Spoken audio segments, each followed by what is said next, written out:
Thank you for joining Arnold's Arms for our next segment. How can we start anything without starting with safety? Today we are going to cover the rules and consequences of not following the rules. These also apply to our shop. If you bring a firearm to get worked on, every firearm must be in a case and unloaded. Please do not remove them from the case yourself, as we will check them in for safe before checking them in. Which side of the gun control debate are you on? I don't think it matters for this topic, and by the end of this, if you give me a chance, I think we will be on the same page. No, I'm not going to try to change your perspective, but to give you mine. Did you know that from 2006 to 2016, there were 6,885 people killed from accidental discharges, according to the CDC? You would think that with that statistic, I would be against people owning firearms. But what is the key word? It's accidental. So why are there so many accidental shooting incidents or negligent discharges? Lack of respect or training. If you think this number should disappear, stick with me for a bit and see if you can see how the golden rules could curb this number. Do you know the basic rules of gun safety? You will hear them called the 4 golden rules of firearms. What can and will happen if you don't follow them? You may not have any issues the first time, but eventually something will happen. This is why we preach them. Have you ever watched a video where someone shot their computer thinking it was unloaded? Have you ever watched someone that shot into the air? How about someone who points the gun at their own head? All of these are examples of why guns aren't dangerous, but it's the person that's the problem. Yes, I did say that someone pointed a gun at their own head. Let me paint you a picture here. The video going around is of a husband and wife sitting on the porch at a table where he is cleaning his gun. The wife obviously doesn't know much about firearms, which is not her fault. He goes inside to get something and tells her not to touch the pistol. No sooner was he out of sight than she started messing around with it. Her curiosity was obvious. She turned it around, she flipped it over, and then she picked it up. She pointed it into the yard and pretended to shoot something. Then comes the scary point. She turns it around and looks straight down the barrel. About this time, the husband comes back and scares her. I hope for both of their sake the pistol was empty and safe. But we don't know that. What does this situation show us? Without proper training, people will pick up and inspect or pretend to use it. Not only adults, but a child won't hesitate either. They see it and want to know more about it. How do most children learn? They learn by touching things, and a gun isn't anything different to them. They don't know that they should respect it, and they don't know anything about safety. This is jumping to a different topic, but in my opinion, all children should at least get the NRA Youth Firearm Safety Training. This video will cover a little bit of it, but just in a different format.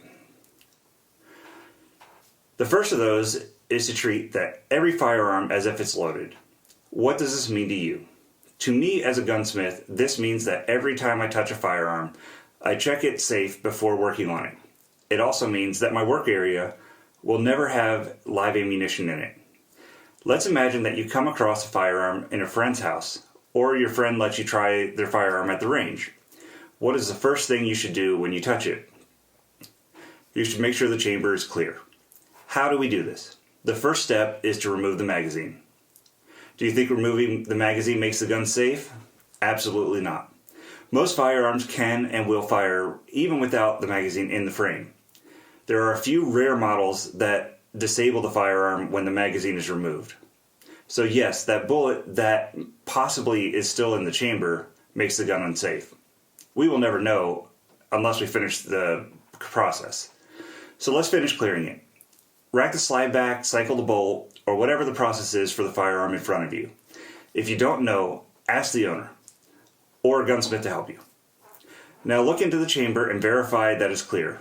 Don't get your finger pinched, but put your finger down into the chamber and make sure that there is nothing in it. This is the look and feel step. Now we know the firearm is clear and safe. To be respectful of the range and the others around you, you should lock the slide back or leave the chamber open when it's not in use. Now that you know it's not loaded, does this mean you can point it at someone? Again, the answer is no. You should still treat it as if it's loaded. This is also why, as a gunsmith, I don't typically work on a firearm while the owner is here. My attention will be divided, and the odds of another risk in the situation are higher. So what is the next rule? Always keep it pointed in a safe direction. Or another way to say this, don't point it at something you don't want to destroy. What is a safe direction, you might ask? Well, every situation has a different safe direction. For instance, if I'm in a basement, is up a safe direction? Probably not. Unless there's thick concrete ceiling, it won't stop a bullet. How about a standard room in your house? Do you think that drywall will stop a bullet that's in front of you? Again, that depends on what's behind the wall. We should always think about our surroundings. Most times, pointing the gun at the ground is a safe direction. But if you don't know, ask someone who's in charge of that area. Let's go back to some of the most common failures to follow at the range, and let's have some examples. Women, I'm not going to pick on you here, but we're going to start with you. Men, we'll be talking about you in a little bit, and I believe it's a little worse. Let's set up an example here. Your friends have asked you to go out and hang out. They didn't tell you the complete plans for the day, and it's a nice day, so you dress comfortable. Let's say you're wearing sandals and a tank top. What do these two pieces of clothing do for you? They both leave sensitive areas exposed to hot brass coming out of the firearm. When you shoot the firearm and have a piece of brass get stuck in one of those areas, what will your reaction be? No matter what, somehow that brass seems to get into clothing. Now remember, you have a firearm in your hand still. Your natural reaction is to use your strong hand to remove that thing that is burning you. Now let's think about where that barrel is pointing at. If the brass went down your shirt, you're pointing directly at your heart. What should the reaction be? Once again, be aware of your surroundings. What is safe? Can you sit the firearm down? Can you hand it off to someone else safely? Personally, I would find a way to put the firearm down, pointing the barrel downrange away from people. This only takes a second longer, but now you can safely remove that brass and have a good laugh at the situation.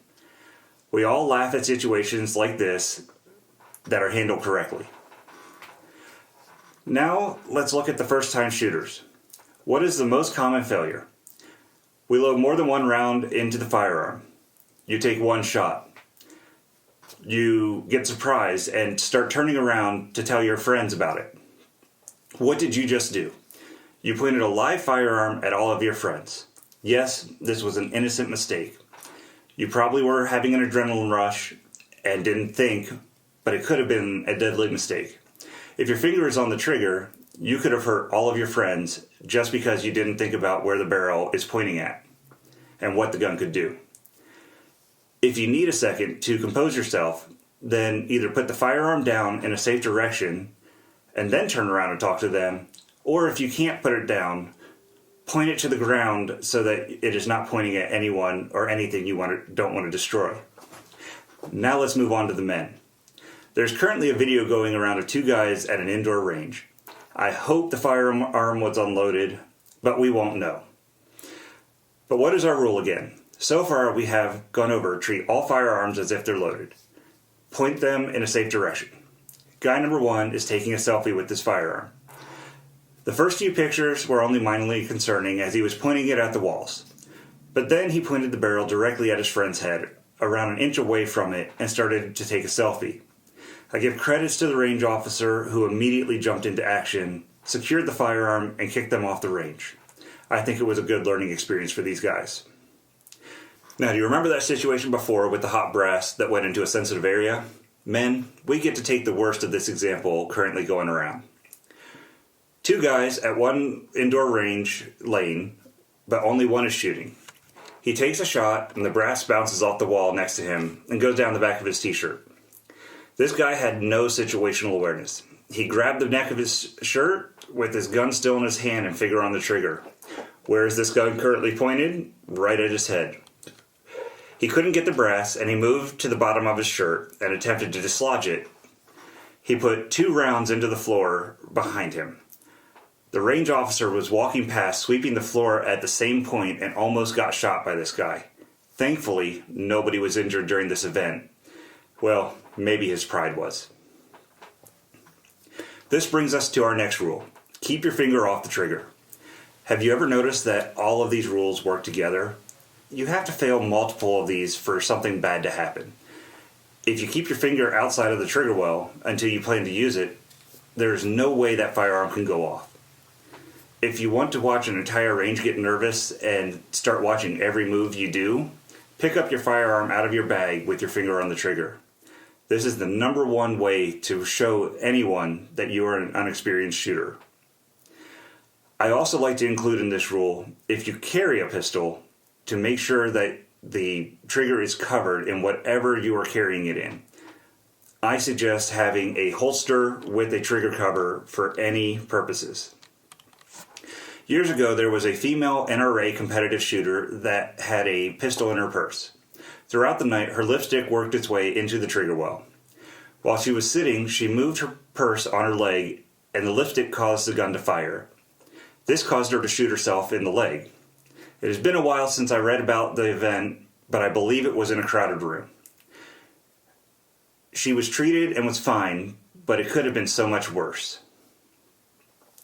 When you grip a firearm, point your finger straight down the frame and place it above the trigger well, or across it without entering the trigger well. Once you're ready to shoot, just slide the tip of your finger into the trigger and you're ready to shoot. It only takes a minor movement to prepare to fire, but the safety of the finger outside of the well is worth making this a habit. What do you do if you have small hands and your finger doesn't go across the trigger well? A lot of women are in this boat, and more firearms are being made with accommodations. A firearm frame has to be a certain size for standard sales, but like I said, they are starting to make them with different grips to match hand size. I suggest using a proper grip with the web between your thumb and your pointer finger to the back of the firearm. This helps to align the bones in your arm and hand properly to take the recoil. Now, if your finger cannot reach the pad of the index finger on the trigger, you should see an instructor for help to get a good grip. So if your hands are small, just move your finger to the flat area above the trigger on the frame. Our last rule is to be sure of your target and what is behind it. I want to start this rule with story time. The first story comes from when I was a teenager.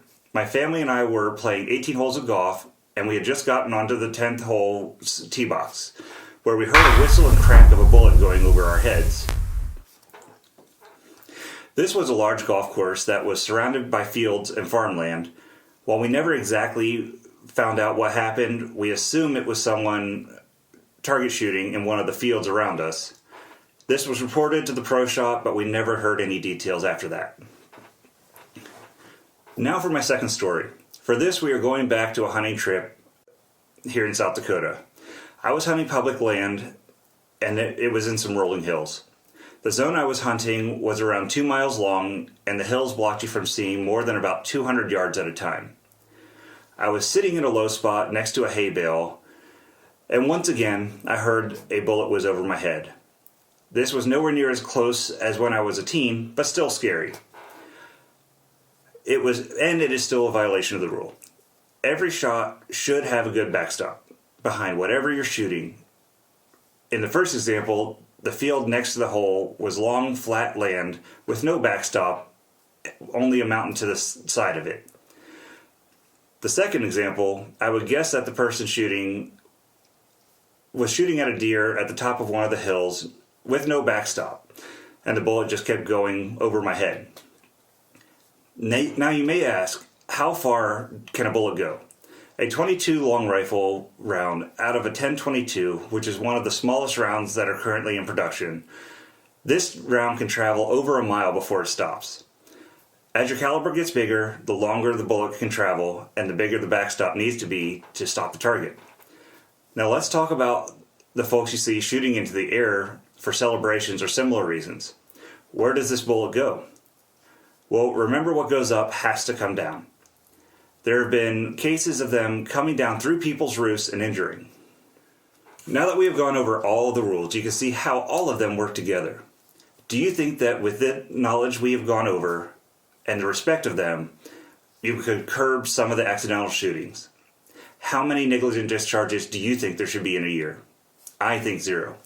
If there is not a problem with the firearm, it should never accidentally go off. If there is a problem with the firearm, bring it to someone like me, a certified gunsmith, for repair. I believe that if everyone knew these rules and respected them, all accidental shootings would be stopped. This leads us into my next topic of when and how should we teach kids firearm safety.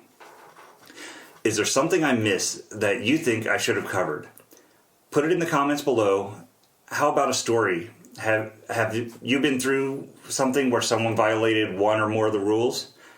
Let's discuss that down in the comments. If you have topics you would like to have covered, either comment below or email at info@arnoldsarms.com.